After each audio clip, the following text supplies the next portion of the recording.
Welcome to Dubs Talk Live, brought to you by FitAid. The Warriors have a 38-point loss at the Garden. It drops their record to 15-17. They are 3-15 on the road. The numbers are crossing there. My vision's swimming a little bit. This is Monte Poole, by the way. I'm Kerith Burke. I was just saying to Monte during the commercial break, I don't know how much we're going to actually talk about this game. Instead, maybe some big themes for the Warriors. The tension point between winning games and developing players, this two-timeline thing. I think we saw an example of how difficult that's going to be. And when the clock is ticking on this season, trying to defend a championship, trying to capitalize on, three players that you have in their primes, Steph, Clay, and Draymond. What do the Warriors do? What do they owe that trio in the remaining years with this team? Well, I mean, they just, to me, I don't know if "owe" is the right word for me. I think that given what Steph and Clay and Draymond have done for the franchise, and I'm going to single out Steph because none of this happens without him. Again, the other guys, Draymond and Clay, both guys deserving of the Hall of Fame, but Steph has been a franchise changer in every possible way. Mm-hmm. And so I think that's the guy you isolate on. And he's playing at an MVP level before he gets hurt. So as long as Steph Curry is playing at that level, you want to try and win as often as you possibly can.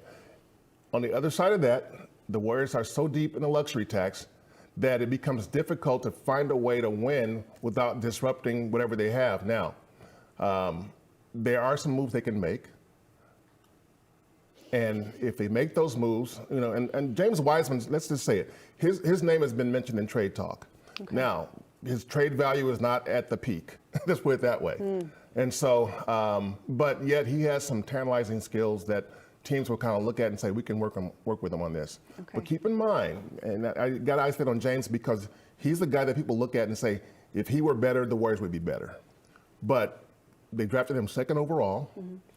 They lured a coach from Europe to come over here specifically to coach James Wiseman. Yeah. That's his job. Dayon, you got James. He was the coach of Nikola Jokic. Yes. An MVP in this league. Yep. Yes. And so that's why they brought him over. They said, okay, we want to see what you can get out of Wiseman because we've invested into him. Mm-hmm. And so far you haven't really seen it. Mm-hmm. You haven't seen it. So, but when you're paying this much, you don't expect to be a sub 500 team. Yeah. And so I can't say the Warriors haven't done enough, and I can't say, they should have kept Otto Porter Jr. and Gary Payton II. How? Financially. And even so, this season, they wouldn't have been any help. They're not playing. Gary hasn't played yet. Yeah, you're right. Yeah. This stuck feeling. So you're in this situation that you have what you have, and it's not working out. But if you're the Warriors, you now have 50 games to go. Mm-hmm. And therefore, you don't panic. You don't get there's no great sense of urgency because of how bad they look right now. And they look bad. But there were times last season when they looked downright awful. Mm-hmm. They lost some ugly games last season. And I remind people that they were 24 and 22 over the last 46 games last season. They were mediocre. They were ordinary. They were not special. But they got to the postseason as a 3 seed. Mm-hmm. And once they got to the postseason, you looked around and they looked around and saw all the other teams in the postseason and said, they don't know about this. We do know about this. We know how the postseason works. And I think that's their thinking. Just get us to the postseason healthy and we'll take our chances against anybody. Okay. And I think that's a good place to be. But right now, as of December the 20th, they don't look like a championship team. But like I said, I keep going back to last year. There were weeks and weeks that went by and they didn't look like a championship team. And yet, guess who won the championship? Okay, yeah. I like that optimism. What makes me nervous is that the Warriors are going to drag themselves across the finish line. Right now, they're 11th in the West. Mm-hmm. That's not good enough for the playoffs. That's not to the Warriors type of standard. But they could be, in 1 week's time, they could be 7th. Yeah. I mean, keep in mind, Utah at one point was leading the West. Where they are now. Mm-hmm. Portland was leading the West. So these are all possibilities. All it takes in the West, because there's so much congestion there. From 1 through about 12, there's so much congestion there to where any given couple of weeks it can be totally flipped. Yeah. And so that's why if you're the Warriors, and Bob Myers has alluded to this, saying basically that there's no sense of urgency because nobody's running away with this thing. Okay. And nobody is. The Warriors are running backward. They're running backward. They're running backward. But even as they run backward, there's nobody looking at it and saying, we cannot possibly catch this team. Mm-hmm. They probably won't win 50 games this year. I don't think they will because they have to go 35-15. Okay. No. I don't see that happening. I see the cluster in the West helping. I get that. But something watching this team does not feel right. So I asked on Twitter just to get the fans' perspective. We wanted to hear from you. What do the Warriors owe their core players in the remaining years of their prime? And this one says, you go all in. You try to stay in title contention every year. Steph is still amazing. And this hits on something. Mm-hmm. Steph is one of one. Mm-hmm. He came into this season well-conditioned like always, 34 years old, looking like an MVP candidate. While you have one of one, specifically with him, do you owe him everything possible to contend for another championship? If you could trade anybody on this roster, obviously you won't trade Steph, but if you can trade any one or two players and bring in someone who you think can help Steph get another championship, I think you have to consider it. Now, at the same time, who do you trade? Yeah. And if you're the Warriors who have had 5 teenagers come in the last 3 years, that's not just a two timeline situation. That's an aggressive 2 timeline situation. They didn't bring in anybody who can play immediately. All 5 of these guys had to come in and learn how to play in the NBA. This is not like a Keegan Murray situation in Sacramento where you got the 4-year guy and you can plug him in. They don't have any of that. So this is exceedingly difficult to try and accomplish, and it's not going well this season. And I remember even last season when Draymond Green, before the season started, said, I don't know if it's going to work. This was last season. And yet they somehow found a way to put it together. And I think in some ways what they did last season kind of gave us sort of an illusion that things are going to be great this season, because last season was a little bit of a surprise, I think. And so when you look at this season, right now the way they're playing, you don't see a championship caliber team. But again, no Steph, no Wiggins. They're going to look bad anytime those guys are out. And you're trying to sneak some wins. This is the wrong road trip to try and sneak some wins. There's no sneaking. You're seeing the hottest team in the league tonight in the Knicks. You're seeing the second hottest team tomorrow in the Nets. You're seeing the Bucks. You're seeing the Pacers, who now beaten the Warriors twice this season. You're seeing the Sixers, who've got Embiid and Harden. I mean, so this is not a get-well road trip. This is a road trip where if they go and win 3 of 3 and 6, and go 3 and 3, it's a successful trip. But now they're looking at very likely 1 and 5. This might be another road trip where the Warriors lose 5 games. And they are shorthanded. I'm doing my best to be fair here, but I think this shows a lot of trouble spots for the team. We'll get to the next tweet. And just to add it up here, Wiseman's played 54 games, Kuminga 98, Moody 79. So you've got some young players here. But guys, I drank the Kool-Aid. I did before the season started. You think in year 2, okay, they're ready. They watched, they learned, they got to practice, they got a soft landing, in the NBA. And to some degree, these guys are still not ready. All right, so what do the Warriors owe the core players? Put competent NBA players around them. You mentioned this too, Monte. 5 roster spots taken up by guys that aren't ready for the big lights. I don't want to pick on Wiseman, but I think we need to talk about him. 54 games for James Wiseman. Have you even seen enough to know if he's a good NBA player? I've seen enough to know that he can possibly be a good offensive NBA player.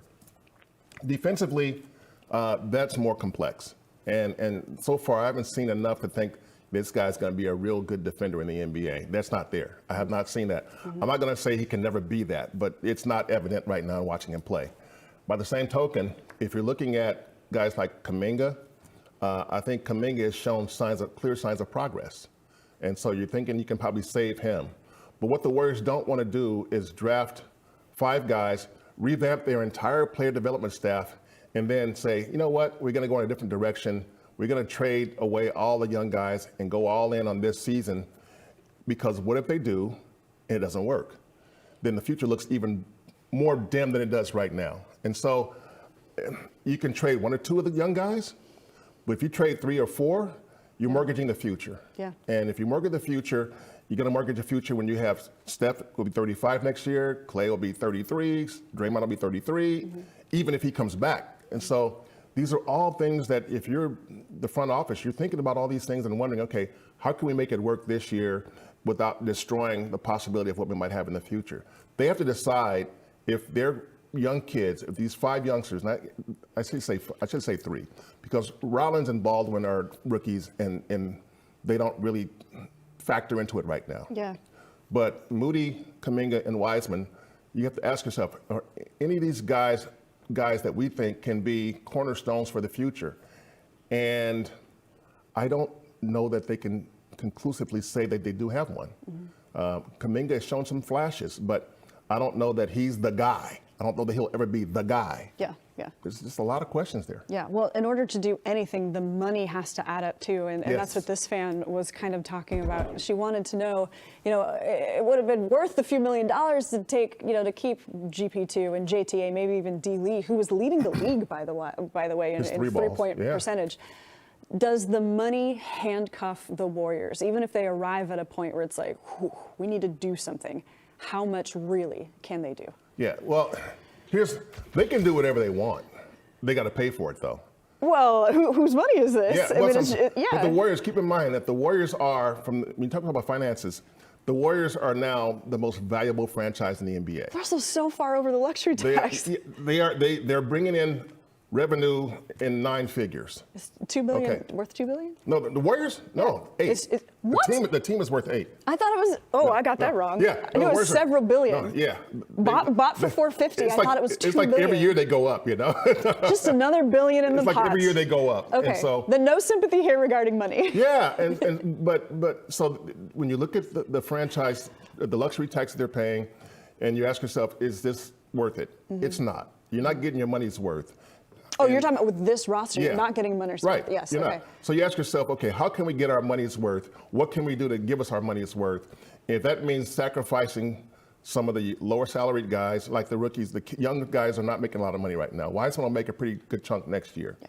But, who else do you trade that you can get real value on right now? That's a good question. When the Warriors playing like this, Steph Curry is the only guy on that team that that a team would go, yes, we got to have him. We'll take him. Everybody else is like, even Draymond and Clay, they're like, well, maybe, on the right team will say, yeah, we'll jump on it, but not every team would. Like any team would take Steph.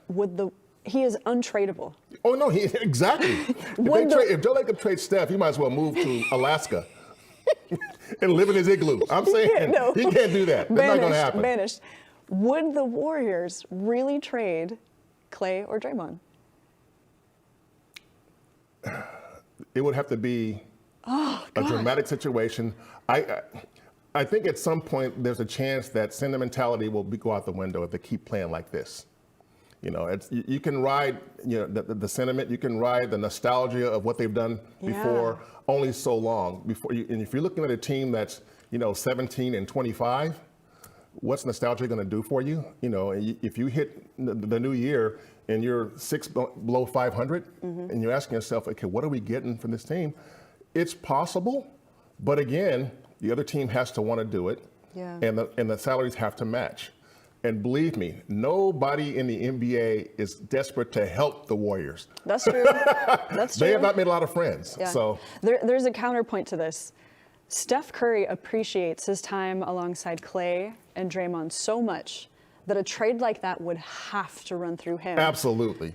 I don't see him greenlighting that. I see loyalty to those players, and not necessarily to the organ, but loyalty to these teammates and everything they've been through together. I agree. I don't see Steph doing that. I agree. No, I agree. I agree. And I know for a fact, Steph is very loyal. Yeah. And he knows what these guys have meant to his career. Yeah. He bought them Rolexes. Yeah. Thanks for the assist, guys. Yeah. I think in regards to that, I think it would take a real extreme measure or act for Steph to go, you know what, it's time. On either one of those guys, but I don't really see it happening. No. He might be loyal to a fault. Okay. I'm just sitting with this right now, and it's like, I don't know. I don't see it happening. Okay, next tweet here. Let's go. This is what has to happen. Not to dedicate money and roster spots to players who are bad just because they are also young. Okay, I'm still not sure if these players are bad because I feel like we haven't seen them enough. Played so few games. But I understand this frustration. How do you hang with these guys, you know, when you don't know what you have with them, when putting them on the floor might be a liability and cost the team wins that gets them higher in the seeding, which helps them with the championship. Like, it feels like there's like the sands of time falling on these guys, and they're being left behind. So what do you do? Keep in mind that there have been a lot of players who came into the league very young and weren't very good in their first and second year. Kobe Bryant wasn't very good in his first and second year, but you saw what he became. I mean, Steph Curry would say he wasn't great in his first years. But Steph always had that shot. He had the shot. Kevin Garnett's first year, you know. And so it's, and the Warriors, as a franchise, going way back in Warriors history now, they drafted a kid, got to be late 80s, early 90s, named Tyrone Hill. And Tyrone Hill couldn't do anything right for the Warriors. Part of that was because he clashed with the coach, Don Nelson. A lot of guys clashed with Don Nelson. Okay. But the example the reason why I bring him up is because he spent 3 or 4 years here and never really seemed to get his bearings. And they traded him. And he went to Cleveland, the Cavaliers. 1-2 years later, he's an all-star. Okay. So sometimes, you know, it's the right person in the right time. And it's why if you see the possibility of a young guy who might be good, may be great, you don't want to deprive yourself of that and look back, you know, 5 years later and go, man, we should have kept him. Yeah. That's an awful feeling if you invest in a guy, you let him go, and he goes to someplace else and he becomes a star. Ugh, that's the worst. What if that happens to Wiseman? There's all sorts of what ifs, and I think you've made the then point. You got to right? look at what you got in return, Yes. and did it help you win a championship? Yeah, and I think you've made I just lost the point about Wiseman. Maybe fit. Maybe he is a good NBA player. Yes. Somewhere else. Yes, I agree. We just don't know. Okay. Let me fan myself a little bit. We got some big things to talk about. One of the other things to talk about is surprisingly Ty Jerome in the Warriors' backup point guard Ty Jerome. situation. Going home. Ty Jerome. New York guy. On Dubs Talk Live, brought to you by FitAid. Dubs Talk Live is presented by FitAid, the #1 post-workout recovery drink in America. Try now and visit drinkfitaid.com.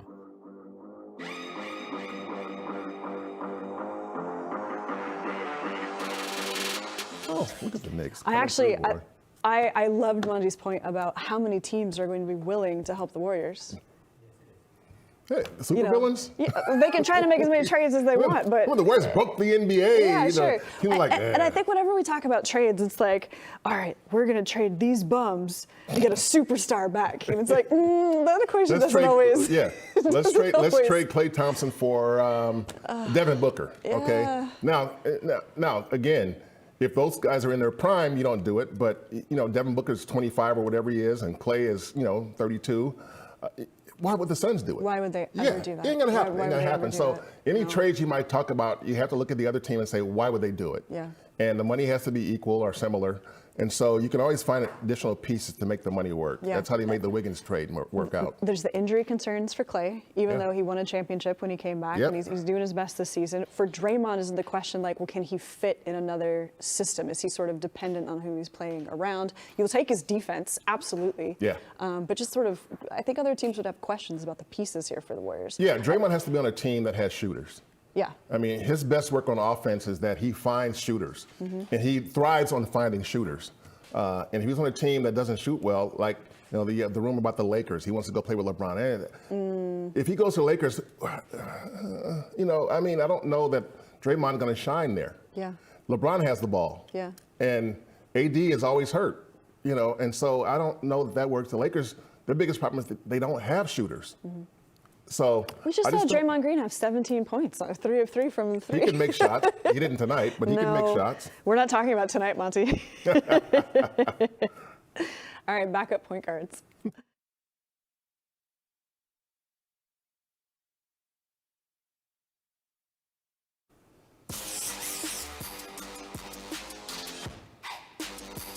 Welcome back to Dubs Talk Live, presented by FitAid. So no Dante DiVincenzo in this game, no Steph Curry, of course. So it puts Ty Jerome in an interesting situation where he's got to have the ball in his hands a lot, 24 minutes.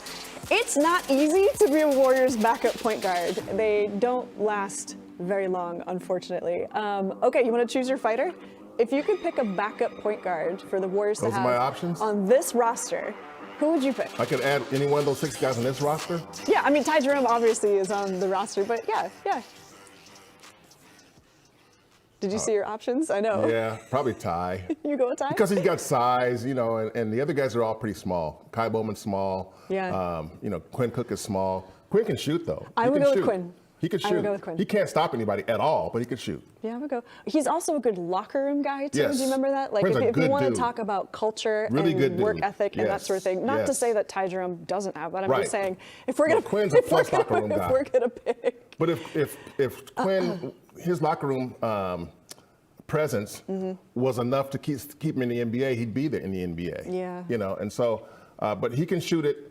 But no, none of those guys really, do a whole lot for where the Warriors are right now. And, to me, right now, the backup point guard is Jordan Poole. He's really now there are nights when he plays like it, but he's a combo guard like Steph, which means that there'll be nights when he has 9 assists, and there'll be nights when he takes 22 shots. It just depends on the competition and the way he's being defended. But they've identified Jordan as one of their cornerstones for the future. Yes. That much they've identified. And if you saw Jordan as a rookie, you would say, huh? Wow, yeah. He was not good. He was not good. He got time to develop. Yeah. Can we, He And got also, time to develop. he wasn't a one and done guy. He came after 2 years. So you had a guy who came into the league and wasn't ready for the league, but didn't take long to get ready. Yeah. And so Jordan came in, and there were times as a rookie, he'd be like, he's not ready for this league. But I had heard consistently, even before he played a summer league game for the Warriors, that he's going to be able to score in the NBA. And that was the theme. I don't know what else he's going to be able to do. Yeah. He might not defend anybody, but he will be able to get buckets in the NBA. He can score. And you're seeing it. Okay. Let's play a game of Where Are They Now? Quinn Cook, the Chinese Basketball Association. Kai Bowman, Italy. Brad Wanamaker, I had trouble finding where he was. Based on his Instagram, it looks like he is coaching and he's running his foundation. Good for him. Nico Mannion playing professionally in Italy. Chris Chioza back in the G League. He plays for the Long Island Nets. And Ty Jerome was here. This was sort of a homecoming for Ty Jerome. He grew up in New Rochelle, New York. He had a lot on his plate for this game, and the Warriors are shorthanded. They go to Ty Jerome. How do you think he did? Well, he shot it well tonight, given circumstances, 5 or 7 from the field, which, along with Kuminga, those guys both did that. They were the only 2 guys that you saw that offensively, at least, kind of gave it a little bit of a spark. But again, for Ty Jerome, it was good to have him play a game at home. Yeah. And the Warriors have been good about that. That's why they brought in Patrick Baldwin Jr. because they were in Milwaukee, so right. You can come up for it and play in Milwaukee. If they were to play a game in Memphis, if James went in the G League, they might say, James, come join us in Memphis. So they're good about that kind of thing, but that doesn't get you wins. That's more of a ceremonial thing, so. Yeah, well, it means something to those guys. Yes. All right, we'll take a quick break, and then coming up next on Dubs Talk Live, brought to you by FitAid, Steph Curry gave a little update, okay? So we've got a little bit of a timeline for Steph. We'll talk about what that means and what's next tomorrow. Dubs Talk Live is presented by FitAid, the #1 post-workout recovery drink in America. Try now and visit drinkfitaid.com.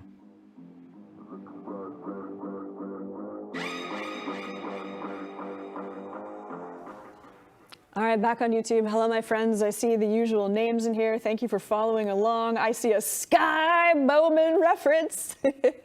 I really liked Kai. I thought who? Kai. I liked Kai. He truly did his best in a rough situation. He's an energetic guy. He's a high energy guy. Yeah, he's fun to watch. Yeah. But he's just not an NBA star or an consistent NBA player. Yeah, he is finding his way playing professionally in Italy. There you go. Trying to look in the comments. They are coming quick. We have one who says we need a Bill Laimbeer type of guy. Oh. Do they make those anymore? No, they have been bounced from the league. Yeah, Not allowed anymore. Laimbeer, Charles Oakley, those old school dudes like that. Man, I don't know. Yeah. We've got a fourth quarter spark, ... lol, laugh out loud. You know what? I looked at that fourth quarter, 13 points for the Warriors.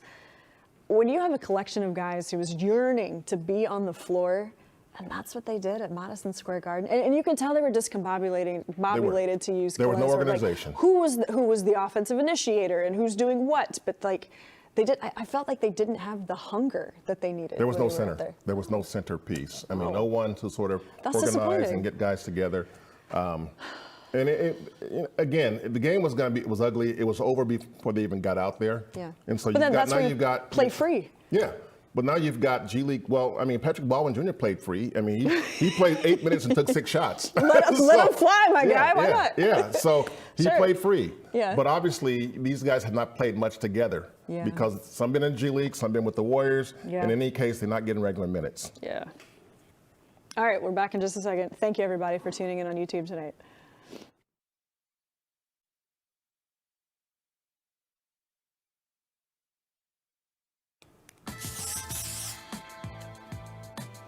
Welcome back to Dubs Talk Live. The Warriors 3-15 on the road, the worst by a defending champ through 18 road games. So the Warriors finish up on the road tomorrow against the Nets, who are also streaking in that win column. They've won 6 straight. We know that there will be no Steph, no Wiggins, no Clay because it's the second night of a back-to-back, and TBD on Dante and J. Mike. Okay, so another shorthanded game, finishing up a 6-game road trip with a back-to-back. Ouch, ouch. Okay, maybe I don't even have a question there. We need to get to Steph, who gave TNT an update. He said it's likely that he's going to be out until the new year, not definitive, but he might be. And then there's going to be a timeline, which is kind of in line for his shoulder injury. But how do the Warriors withstand this time without Steph and not keep sinking below 500? There's a blueprint, and you saw it a couple of nights ago in Toronto. Now, the Raptors are a mess right now, but you saw Draymond said it, and so did Steve, that this is the blueprint. This is how we have to play to win games. They defended with purpose. They took smart shots. They didn't kill themselves with turnovers, and they they rebounded well. And in this game, they didn't do any of those things well. Yeah. I mean, they gave up 36 points off turnovers. You cannot win a game when you give up 36 points off turnovers, while also you're shooting only 13 free throws and they're shooting 32, while you're getting only 29 rebounds and they're getting 47. I mean, they got beaten in every possible way. And so if they play like this, anybody will beat them. Yeah. Anybody will beat them. So they know what to do. They don't always do. Yeah, the Warriors handed the Knicks this game. Oh, easily. From the jump.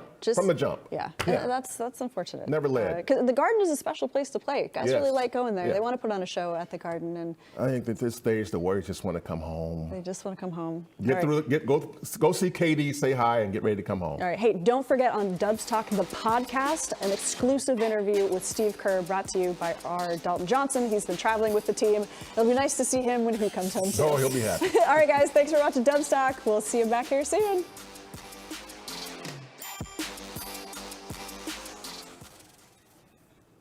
All right, we're back on YouTube. Oh gosh, I'm trying to find comments that make me feel nice to read. Good luck. And listen, I don't think you guys are being mean. I just don't want to pile on tonight. I think I've reached my exhaustion point after this game. Monte. Well, so the Warriors. Yeah. I mean, this is just. This was supposed to be a sort of a defining road trip. You know, let's find out where the Warriors are. These 6 games will tell you where they are right now. And you've got blown out in Milwaukee. You lose Steph in Indiana. You're still waiting for Wiggins. And since Steph has gone out, Clay has not been good. And so you've got all these things going on. Almost what could go wrong has gone wrong. And so the result is now you're 1-4 after playing the hottest team in the league. And you're going to see tomorrow night the second hottest team in the league. Fantastic. No, this was a tough one for Clay. We kind of let him off the hook by not really talking about the game. I mean, he had 5 turnovers by halftime. You know, and the ball's going to be in his hands more when you see who's missing from this game. But this is tough for Clay. Yeah, I mean, and the thing about Clay is you know how badly he wants it. I think the good thing about what Clay is doing right now is that he's not taking a bunch of crazy shots. You know, there have been times in the past when he's so eager to hunt shots to where he's taking bad shots. You're not seeing much of that. He's just not being effective right now. You know, and his defense. You go back to the Boston game; he was tremendous in that game, playing defense, on Tatum, scoring. And he was tremendous, and he hasn't been good since. You know, and so that's what they're looking for. They go on the road, And it's like, oh, all the goodwill they sort of engendered at home just kind of fades away. Yeah, and that's how you end up 1-4 on the road. They can't come home soon enough, for they are 12-2. It's going to be the Christmas game, the next one at home. Oh boy! Against the Grizzlies. All right, thank you very much. Guess who's in first place in the Western Conference right now? The Grizzlies. Grizzlies. All righty. Monte, thank you very much. Yep. Thank you for watching. And hey, we'll be back here tomorrow. See you then.